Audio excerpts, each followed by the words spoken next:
So nandito tayo ngayon sa Baguio City, Negros Occidental. Ilan sa mga barangay dito sa lungsod ang apektado ng ashfall dahil sa pagputok ng Mount Canaon kaninang alas 8:05 ng gabi.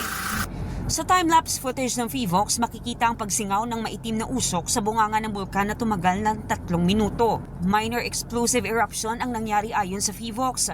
May kasamang abo ang ibinunggang usok ng bulkan na umabot sa 2,000 meters ang taas. Apektado ang bahagi ng Lower Masulog sa Canaon City, Negros Oriental.